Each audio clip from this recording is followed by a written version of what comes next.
Here's Brian, 1985 auto sleeper on a Talbot Express 2 litre petrol chassis. Got to be honest, it does better to the gallon than what a diesel one does. 2.5 unturbo dieseled.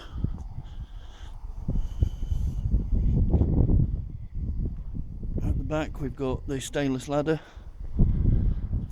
push bike rack, and on the top you can see it's got satellite as well as TV aerial. TV aerial's going now all the satellites fitted.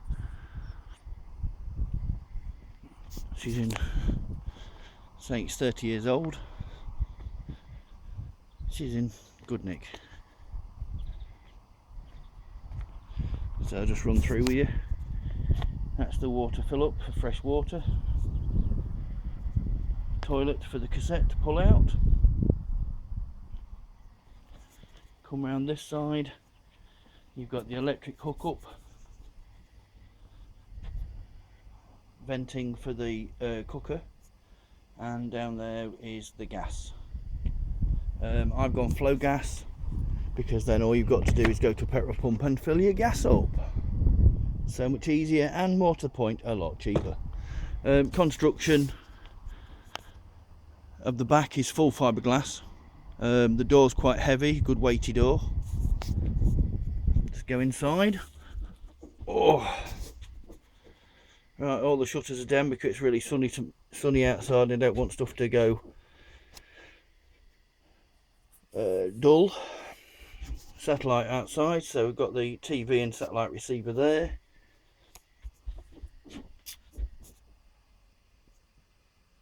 Water meter. I don't think I've got anything in there, but I'll just check. Oh, I have. So water meter. That's for the electric water pump, for the water to pull the water through. Down here we've got the control box. So what we've got here, we've got 12 volt on and off. That shows normal, that shows low. That's for charging when you're on the mains. Fridge is 12 volt, 240 and gas. Just take the pin out. When you're on gas, at the very bottom back, just there's a pull out plug, and that's how you can see if your gas is ignited, and you can see the pilot flame. Didn't know that myself, so I thought I'd tell it because somebody might be out there which doesn't know about that. I'll go in the cupboard. You've got one mains and two normal fuses. Down here you've got the main gas for the fridge. There, and under here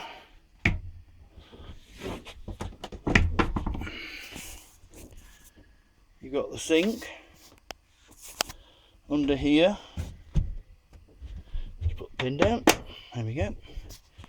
You've got the hobs. This double folds. Then you've got a very nice shiny oven. As you can see, things have not really been used in mine. A little bit in there. Again, it's a double fold, so it's there, then there. Clock which is wrong. Here we've got a Valant gas water heater. It's a 25-7. This was a bit of a problem. Somebody had left the water in, it froze up, so the top was leaking. The ignition light electric sensor for the heat wasn't working either, so both of them have been renewed. The actual top part has been silver soldered and completed by a rad welder, which I know. In here we've got full shower, which you've got pull down sink. Obviously as soon as you do that it goes everywhere else, which is a pain in the arse. There's your shower point and somewhere to keep your utensils, a light, and another vent, obviously steam wise. This also works off your immersion heater, so you've got hot showers and hot water to wash things in. Wardrobe, quite an ample wardrobe to be perfectly honest. Put all your stuff in. Then you've got a Carver heater down there, which obviously if you put it on low you can use it as your night heater.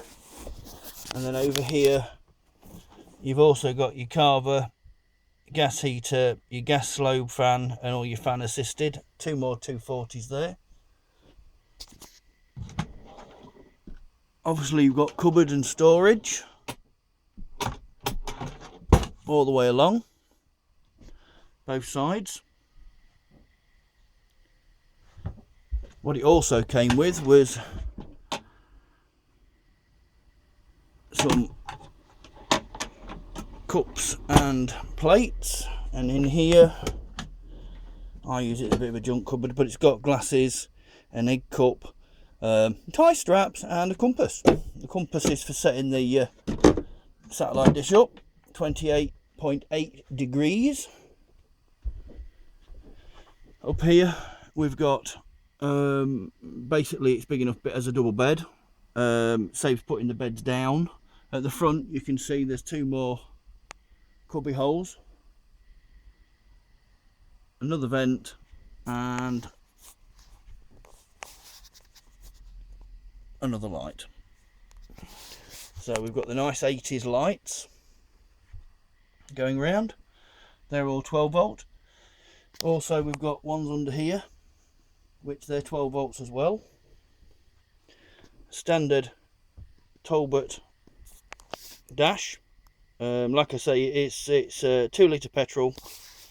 So far what it's had done is the engine full strip down to the crank to check it all over. It's had an exhaust blowing manifold, so that's the heads come off because it's the easiest way to do it, because hate to say it, but if you've got an old Talbot and it blows from the manifold, you're going to have to take that manifold off, and there's a very big possibility that all your studs will be broke by the time you finish them. So mine's had them all taken out, one's what snapped off, drilled out, re-welded back up, new studs put back in. The reason why your exhaust manifold goes is down to engine mount rubbers. Engine mount rubbers, you have 3. One at the back of the gearbox, one on the left, one on the right. They're pretty easy to fit. When I fitted mine, my engine and gearbox came up by about 2 inches. The other problem with Talbots is they have a sloppy gear lever, or the linkage gets worn. But what I will say is if you renew all your engine mounts, the gear lever becomes a lot tighter. So that's obviously a big determining factor for your slop in your gearbox. It's also had front passenger side wishbone fitted, and anti-roll bar bushes on the front, because if one lot of rubber's gone after 30 years, everything else will have gone. So just it's not dear to do, just keep changing them, get rid of them, do them once every month or whatever, but at the end of the day you end up with a new camper. Right, I'm just going to dive under this cupboard a minute.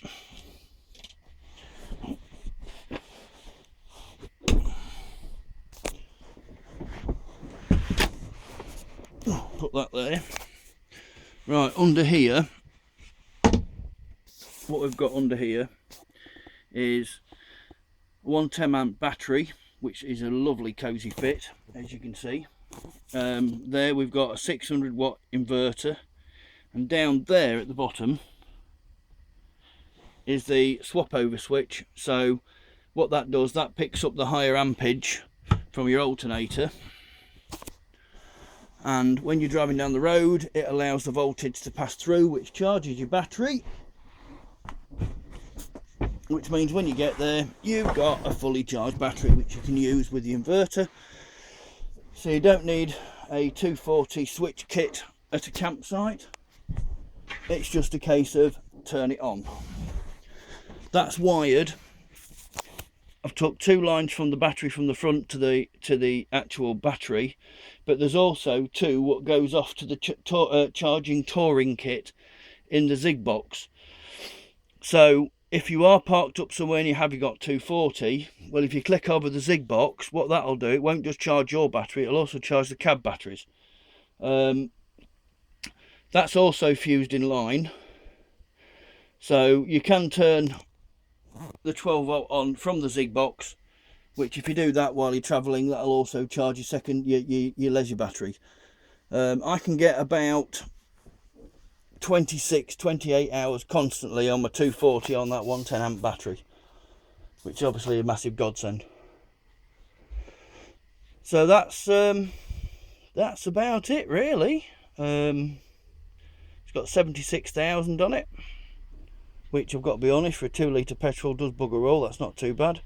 Like I say, I get about 27 to the gallon out of it at about 55.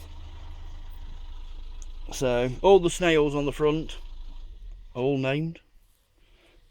So and they're snails because Brian is a snail. Not the quickest thing in the world. So anyway, hope you've enjoyed the tour. Oh, there's one other thing as well, is towards the back of the vehicle at the back, that's your drain tap underneath the back passenger corner. Thanks for looking, hope it's been helpful.